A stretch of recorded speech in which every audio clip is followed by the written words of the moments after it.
Hello and welcome. Today we're talking about using AI to transform lessons. This is a fun topic and a fun opportunity to kind of look at, especially as most of us in the Northern Hemisphere are going back to school. My name is Nathan Wells, so I hope this lesson or this session, you will have some fun ideas you can take back and use with your lessons. Love to stay connected with you. You can find me on all the different socials at EdTech Wells or Nathan Wells on LinkedIn. We're going to take some kind of traditional, what you would call traditional, basic, non-interactive, very traditional worksheet style, multiple choice style lessons, drop them into a large language model, a generative AI, and ask it to help us come up with a way to do this more engaging and fun for students. In this next little bit, I hope you will see exactly how you can transform these lessons. You're going to leave with a copy of all the prompts I'm going to use, plus more I'm not going to have time to get to. Feel free to take those, make copies of them, remix them, share them with others. They're totally yours to take and use as you see fit. And we're going to do things like this. This is a Civil War reading document that has a quick little multiple choice questions at the end of it. Very standard. I taught 7th grade American history. This is a very standard kind of textbook thing that we would have to use, that we were told to use, I should say. When I dropped this into, this example is actually ChatGPT, and asked it to give me some interactive suggestions and real world connections. These are some of the ideas it gave me. It gave me some modern parallels, contemporary skills, community connections, choice-based entry, collaborative investigative ideas, and real-world applications. So this is the type of thing that we're looking to get into. How can we take something that for a lot of kids is boring, not very fun, not very interactive, and help them find some joy and really get into the learning a little bit more? So number one, we have to shift our mindset a little bit. We know that a lot of these static materials not really engaging. They're a one-size-fits-all material. They really limit the opportunities for creativity. And unfortunately, when we look at, if you're familiar with the SAMR model, they're very stuck on tier 1, that very bottom section, where they're very just basic. They're not moving us up the scale of what is possible with technology. If they're using technology at all, I guess I should just start there. Maybe they're not. But they're very basic and only having students use that very lower level of thinking skills. Maybe it's regurgitation, maybe their comprehension skills a little bit, but they're not getting into critical thinking. And it's really hard to differentiate these materials. A lot of times they're more complex reading levels. A lot of times it's a little bit harder to even just reproduce them sometimes, especially like the example I just gave. So instead of keeping these static materials as they are and depending on what we've been provided, let's take this and enhance it. Now, the key thing here is we're not replacing your content, we're amplifying it. So whenever you have somebody in your district, an administrator, whoever it is, say you can't do this, the key I would ask is I'm not going to take away the content. We're teaching the same content, we're teaching the same skills, but we're going to amplify it. We're going to add to it some things that are more engaging, some things that are going to help our students understand it in a deeper context. And so whenever we do that, these are the questions, these are the core questions. There's some more I'm going to add to it, but these are the core questions I'm going to go to. How can I make this more interactive? How can I personalize this? And how can I add real world connections? Interactive, personalized, and real world. That's where we're going to go with this. And so to do this, let's start with an example. So we're going to upload and analyze something and look at what those real world objectives might look like. So I'm going to open up, in this case, ChatGPT. Now I'm just using the free tool. So all these examples today are free open tools, and the lessons that I'm using are from free open textbook materials that are openly free online. So that's all this is coming from freely open resources, both the lesson plans and the AI tools that I'm using, just to be clear. So I'm going to ask the AI, large language model, to analyze this worksheet. What are the learning objectives? And just suggest 3 ways to make it more interactive, engaging for 5th grade students. So I'm going to ask it to, all right. So I've already done this a couple times today. So let's get over to my friend Claude. This is another large language generative AI tool to analyze this worksheet. And you know what, actually, I'm going to hop over to my Microsoft account really quick and use Copilot, because Copilot is almost exactly the same as ChatGPT because they're built on the same open AI model. So I'm just going to use that as our example, actually. I'll come back to Claude in a moment. So let me add my content here. So I'm going to upload it. And what did I say we were doing? Reading. Okay. So let's do this one. So I'm going to ask it to look at this, tell us the learning objectives, and suggest 3 ways to make it more interactive for 5th grade students. So the learning objectives are empathy and perspective taking, historical understanding of slavery, Underground Railroad, critical thinking, reflective, and critical expression. And then look at these suggestions for a more interactive, engaging 5th grade. Role playing, that's always fun. Interactive timeline or map creation, okay. And collaborative quilt project. Now, it's called the Freedom Quilt, right? So that makes sense. Collaborative quilt project. And they could design their own Freedom Quilt with squares of paper, probably paper. I'm not going to probably get fabric. But that's kind of fun, right? So you're adding into the story something extremely interactive. And that may have been an idea you come up with your own, but here's a great quick idea of how you could do that. And then we could even go farther and ask it to help us design this and come up with some instructions that it can help us put this together. So what materials would I need? Can you elaborate on that, right? We can ask them some follow-up questions to help us go a little bit further. So that's one example. So all I did was ask it to analyze it, to give me the learning objectives, and 3 ways to make it interactive. So that's one way we could do this. Another way we could do this, and I know my camera's in the way, for Copilot, there's a little blue button at the top right. That's to get a new prompt screen. So I'm going to minimize the left-hand side here so it takes up the whole screen. So there's a little blue new prompt button at the top right. I just realized I was covering that up. So when we go back, we did this one. So now we're going to, let me go back a step. So the transformative mindset is we want to take static materials and we want to engage. And part of that is asking those 3 questions. So that's what we just did. Step 2 is this 3-step process. 1 is to upload and analyze. So we did that in our example. Second, we want to generate interactive alternatives. So in this example, I'm going to show you a couple of examples of this. This is going to be a middle school one. We're going to take just a basic volcano diagram. I think all of us did this at one time or another in our education experience, where you get a diagram, you have to fill in the blanks. Very basic science or social studies experience where you have to fill in the blanks of something. But now I'm going to say create a scenario, right? We're a volcanologist, we're investigating an eruption, right? Make this exciting for us. Let's really get into this. So now we're going to create a scenario. So this will be fun. So let's use Claude for this one. Let's actually use Claude this time. So this is just another generative AI tool.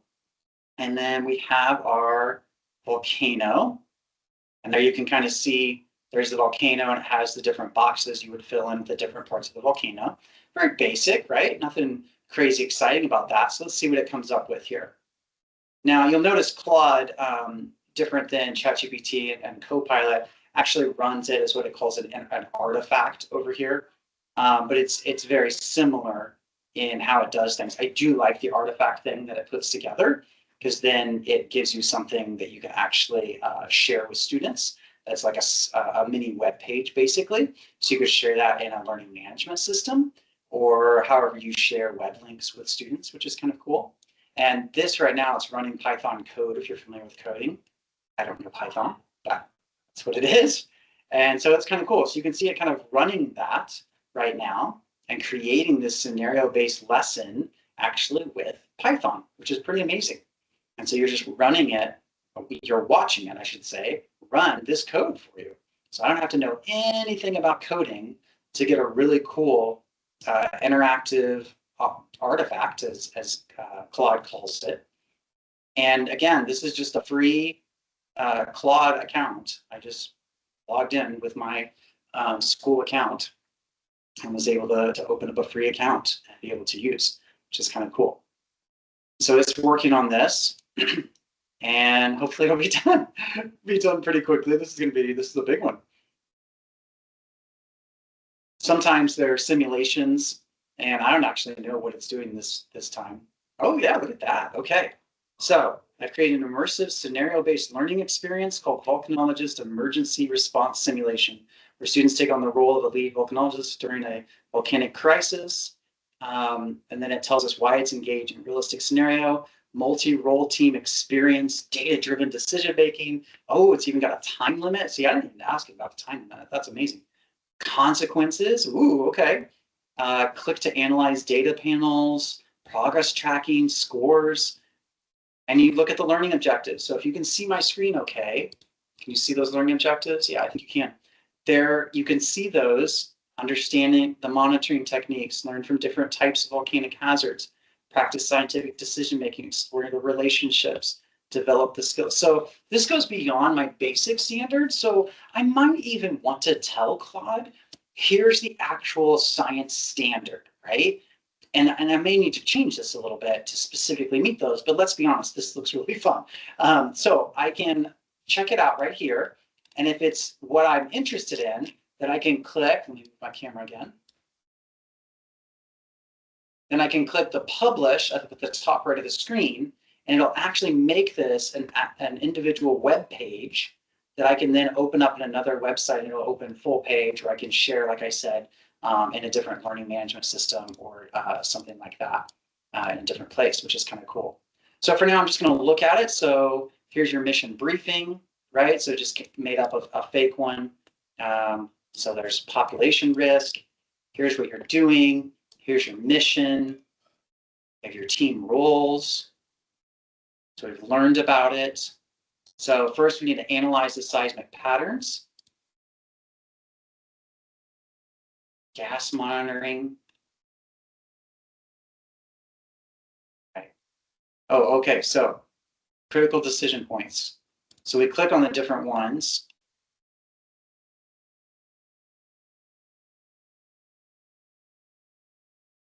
Okay.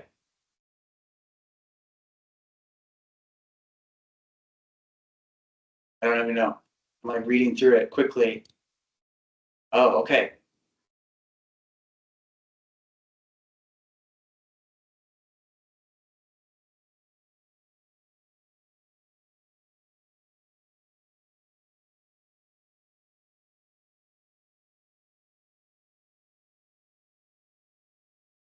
I don't even know. So I guess you have to like come up with some of these. That's interesting. So we'd have to go through and kind of check this out a little bit deeper. It's kind of interesting. It has like a tracker down here at the bottom, but I don't see. Yeah. So here it brought me down to this. So alert 2, continue monitoring catastrophic failure. Okay. Immediate evacuation. Excellent decision. I see. Okay. Justification. Okay. Extend learning activities or start new investigation. So there it started over. All right. I was going too fast without reading. Okay. Got it. So that's kind of cool. Cool. So that's kind of interesting. The way it made it. The one I did in ChatGPT gave me similar, but it was just like in a PDF format. And then it based on that, they were supposed to go in and create a map, so like hand-drawn map of where the flow would go, a made-up like geographic area, a made-up island, a made-up city, right? They would have to still label, and that's what this one's missing, is it totally took away the whole idea of the magma and the steam and where the different, being able to understand the different parts of a volcano. So that is missing here. And so that's where we would need to tell Claude is the students still need to understand the parts of a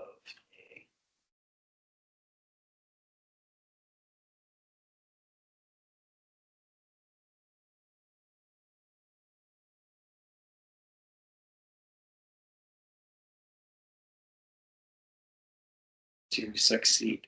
And it'll redo the entire activity now based on my feedback. And so it'll go through and redo this. So I don't know how long it's going to take. So I'll check back on this in just a second. But you can kind of see the back and forth. So that's kind of cool. Claude has that kind of different way of doing things that's kind of interesting and makes it kind of a different way of working that is different than any of the other large language generative AI tools that I've worked with, which I appreciate and I think is kind of unique. So let's look at another one. So again, we are still looking at, let me go back. So we're still looking at interactive alternatives. So another interactive alternative is I'm going to look at a quiz. So a lot of times in different classes, we just are given a quiz, multiple choice quiz, right? And they're boring, they're no fun. So I was a social studies teacher, so I have social studies examples pretty easily. This is Civil War battles, just a 20-question multiple choice quiz, super boring, not real exciting. So instead of doing that, I'm going to ask it to design a debate where students have to argue from different historical perspectives. So now, instead of looking at just the Civil War battles based on what they need, memorizing which battle was which, now I want them to step into the shoes, in this case, of being at the different battles and being in the Union or the Confederate side from each of the battles. So now they need to understand, right? Now we're getting to historical context. We're getting into critical thinking. They're getting into public speaking, possibly. So now we're taking students to a whole different level of learning and understanding that they could be able to do this. So here we have historical perspectives. Okay, even a civilian observer, I like that. Enslaved versus freed, that's a cool way to do it. War correspondent or journalist, that's a neat way to do it. And so now they're having to research it, prepare their arguments. Here's some ways to structure it that it's giving me suggestions, and then have them write a short reflection, which I think is hugely important for students to have a reflection on that. Sometimes I see teachers do something like this and they do the debate and then they give them a thumbs up, they get a participation grade, they move on. And we miss that reflective piece of how did my debate go? How did the rebuttal I got from the other students affect how I understood the topic, right? Really going a little bit deeper on what that reflection part can really bring out in their learning. So I think that's a huge part. So this is a cool little bit that it gave me here. And this isn't huge, right? Not a huge lift for me as a teacher, not a huge lift for like a bunch of materials to put together. It's just helping kind of frame. And I think one of the biggest things for taking static lessons and making them interactive is it's that cognitive load of me as an educator not having to think up all of these details, right? This isn't a huge thing, but it would have taken me time to come up with all this. So now that cognitive load is lifted and I can spend a little bit of time, like I just talked about the reflective piece. I really like that. So now I'm going to spend a few minutes and I can think about that because that's something I believe in, right? I have some background in that. I have used that before with my students. So I can spend a little bit more time working on the reflective piece because the rest of this is pretty clean and pretty easy to take. So think about your context, think about what you teach and how can you take that and be able to use that, which is pretty cool. Okay. Kind of got messed up, it looks like. Well, okay. Looks like it got a little messed up. All right, okay. Well, we might have to come back to that. Yeah, it looks like it got kind of messed up. That's okay. AIs do make mistakes. Yeah, look at that. So it had some errors, so it's trying to fix its own errors. It will do that. No, it got all messed up. Well, it's resetting. Okay, we're gonna leave Claude alone for a little while. That's great. All right, so the next thing though, so let's review. So step one is we're going to analyze the document, right? Analyze it. What are the learning objectives and how could this be made more engaging? Step two, what are some interactive alternatives? And then step three is customize, differentiate. Because remember, when it's static, it's really hard to differentiate. We said that at the beginning. Now, though, I have an easier time to differentiate these. So I can look at these and I can say, okay, how can I make this easier for my struggling readers? How can I change this for my English language learners? How can I challenge some students? All these different things. How can I add some visuals, some auditory, some other ways for my kids to learn? And what's not in this example that I should have added is what are some other ways that they can show me their learning, which would be pretty cool. Oops. So that's a great way that we can do that. So let's look at another one. And this is all messed up, so I'm just going to start a new one. All right, so let me create.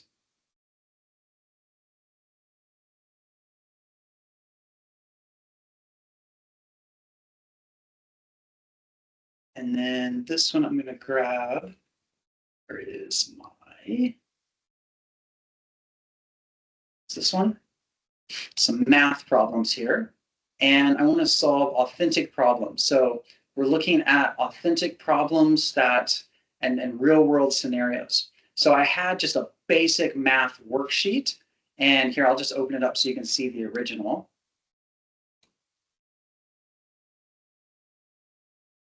So this is just if you're just a basic math worksheet, right? Standard algorithm, solving to the tens place, right? Kind of boring math worksheet that you might bring home. And so instead of that, it took those problems and now we're making them into a shopping problem, into sports and fitness, into cooking and measurement, science and nature, travel and distance, right? So now we're kind of having some fun with this, some real world scenarios that make it a little bit more interesting. They still have to do their problem, but they have to think a little bit deeper. We're actually pushing them a little bit too, because we all know that students usually actually struggle a little bit more with reading word problems, but this is going to help prepare them. And it may be a little bit more engaging for those kids that are into cooking or sports or science or right? That might be a little bit more interesting for some kids. And then I am thankful it gave me an answer key at the bottom. That's kind of nice too. So that's great. And then again, because Claude gives me artifacts, it gives it to us as a document that we can open. And then it explains why it did what it did, which is great. So we have that. So that's one way that we could do a customize and differentiate. So I asked it to give me real world scenarios. We could also ask it, let's just go back to that actually. We could also just go back to that. We could say,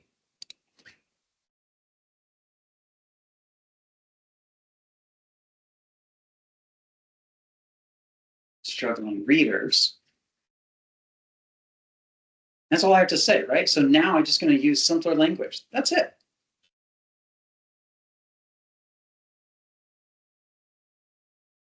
So I didn't give it a grade level. I didn't give it a lifestyle level. I just said I have some struggling readers. That's it. And so very simple, it just really gives it to us in a lot simpler format, a lot easier to look at for those kids that would struggle with that. And maybe honestly, this is what's better for your whole class. You know your class. And so this is something that you can ask quickly, that you can get some help on. So how long would that take you to go through and translate and write and figure out and get support on? So that's a quick and easy way to get something like that. And then another thing we want to think through is just quick ways to get things done, right? Implementation. How do we make this simple? So we want to take one simple AI prompt and enhance something, right? So take something simple, don't overcomplicate it. Take something that you can use right away and move forward. We have that real world bridge, connect abstract concepts to help students connect to their interests, turn content into a narrative. That's always more exciting when we can turn something into a narrative. My example for that, I'm going to use Copilot for this one, is I'm going to upload a geometry assignment. Where's my geometry? There we go. So I've got a geometry assignment here. And I'm actually, come on. There we go. I'm going to make this into a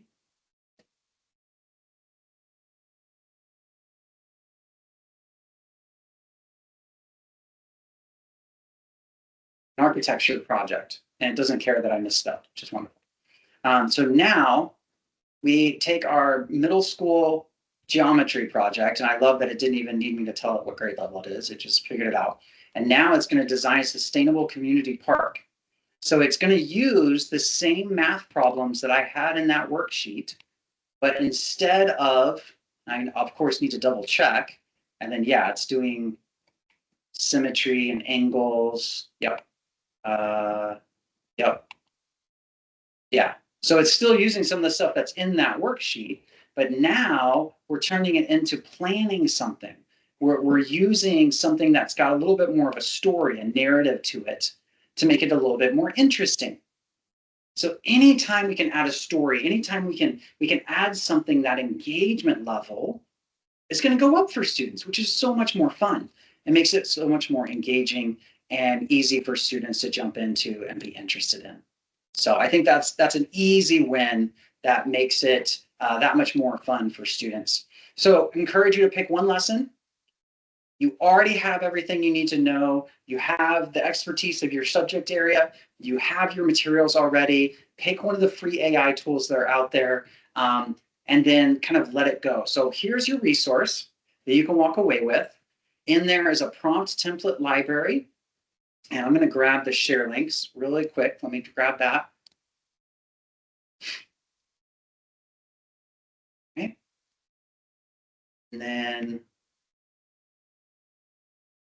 you didn't know in Canva, there's a QR code creator. Oops. Drop that one here. Whoops, whoops. That's the old one from the last presentation, so I apologize. So if you scan that, you probably already got the old presentation. And then I will drop, if you're with me live, the link in the chat.